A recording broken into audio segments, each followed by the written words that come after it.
Try unplugging and plugging it back in. Oh, there's the cable.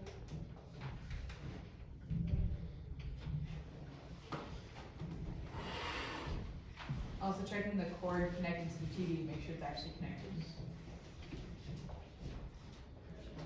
Which one does it say it's in? HDMI 2.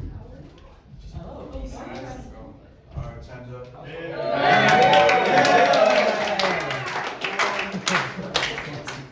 I don't know how I can follow what I say, but good morning, everybody. Good morning. This is probably going to be the most corny speech you've ever heard. I think it's important. I think we all need to hear it. So, corn production has been around for thousands of years. Today in the United States is the world's largest producer of corn, if you didn't know. Here's a chart from the U.S. Department of Agriculture showing the state contribution of corn production in 2022. The leading state there being Iowa, so thank you, Iowa. I think it's kind of crazy how most people have never even heard of Iowa. But I think it's even crazier how most people have never even heard of some of the varieties of corn that the leading country in the world of corn production is making. And so I want you guys to know your corn.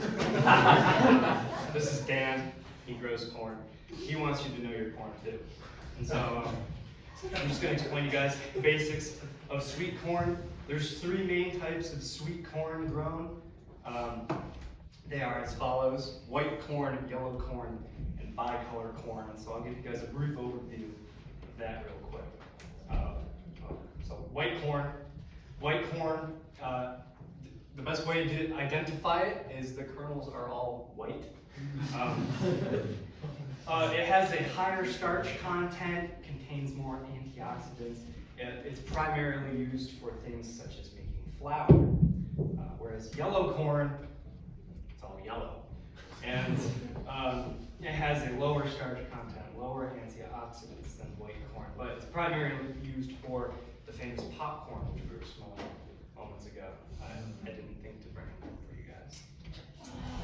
Wow. But bicolor corn, as you can see, it's a little multi-ethnic.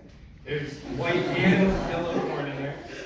And bicolor corn is the most common fresh market corn during corn season. So at the farmer's market, you'll generally see bicolor corn. It's the leading product of sweet corn in corn season. And so today I'm going to give you guys some information on my favorite type of bicolor corn, Xtra tender 274A. So some of the attributes of this variety, I'll give you guys, if you would like to know where I got this information, it's from Ruck Seeds. It's an online corn seed distributor, and they basically list a bunch of attributes about this specific type of corn. It was bred in Illinois. It's considered one of the highest rated early season bicolor corns. Its genetic type is referred to as improved super sweet, so that gives you a good idea of what it tastes like. It tastes very sweet. The ear height, meaning like height on the stalk that's grown on, is approximately 23 inches.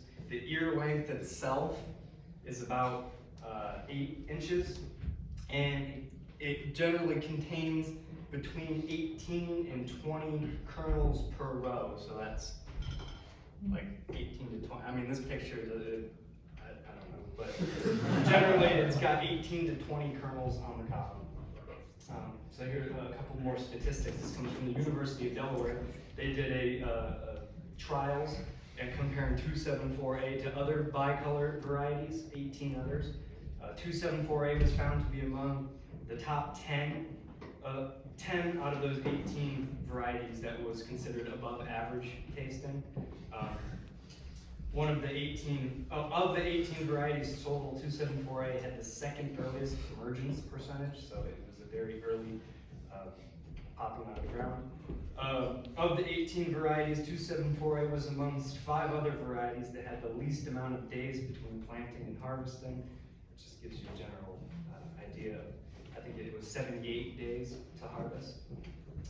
Out of the 18 varieties total, 274A tied for third easiest variety to harvest. And of the 18 varieties total, 274A was found to be the third least affected by heat. So it's a pretty high rating variety of corn. And on personal experience, I can tell you, it tastes amazing. And so now,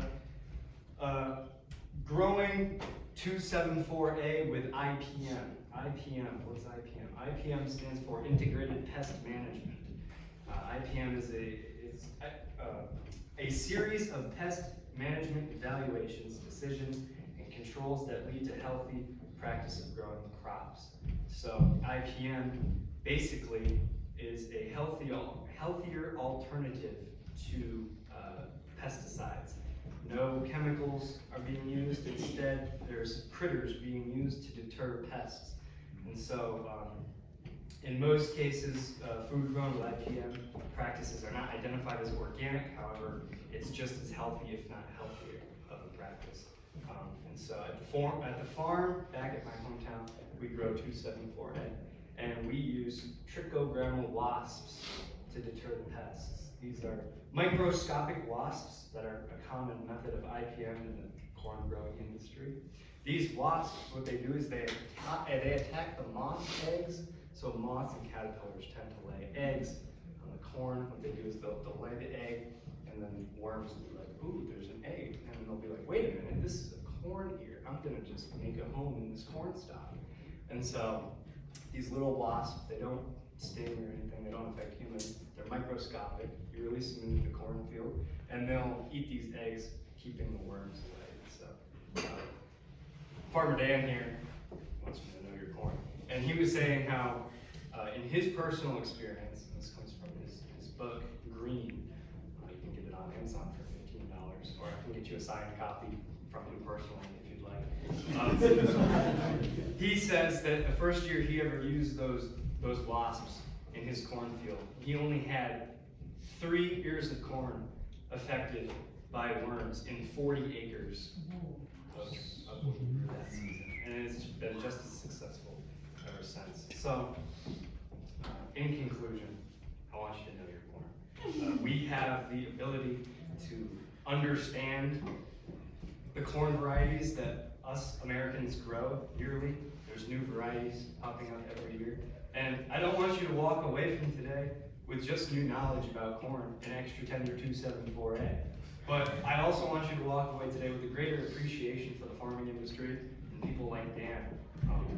This is a quote from Jonathan Swift. He said, "Whoever can make 2 ears of corn or 2 blades of grass to grow upon a spot of ground where only one grew before would deserve better of mankind and do more essential service to his country than the whole race of politicians put together." So, know your corn.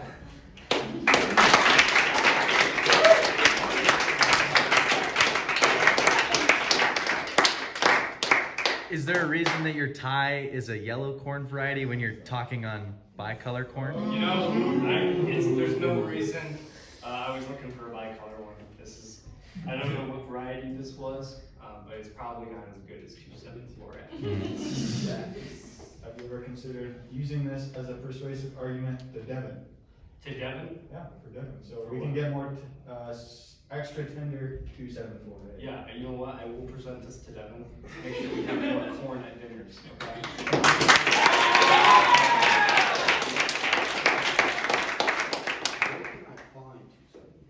So, like I said, the rupseeds.com is an online corn and other vegetable distributor. They have all kinds of, I pull it up, but it's too much work. You go on Rupseeds, yeah, they'll send you the seeds in like wholesale and you can plant them. So I have to grow it. Yeah. If you want to come to Massachusetts, to the farm I work at, that's the corn we grow and sell. Would I be able to find it in India? Most likely, it was developed in Illinois, so probably. Yeah. You'll probably need to ask the farmer. I mean, like, you know, if you ask a cashier or whatever at a farmer's market, they're gonna be like, huh?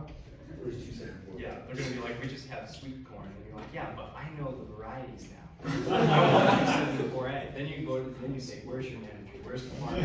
And you say to the farmer, hey, like, what kind of corn you grow. Is it white? Is it? I mean, you'll be able to identify is it white or yellow. But if you don't know what the variety is it silver queen? Is it 274A? Is it extra tender 4987? You know, I mean, there's all kinds of different. Yeah, although corn tastes good, I heard that it has no nutritional value. Is this true?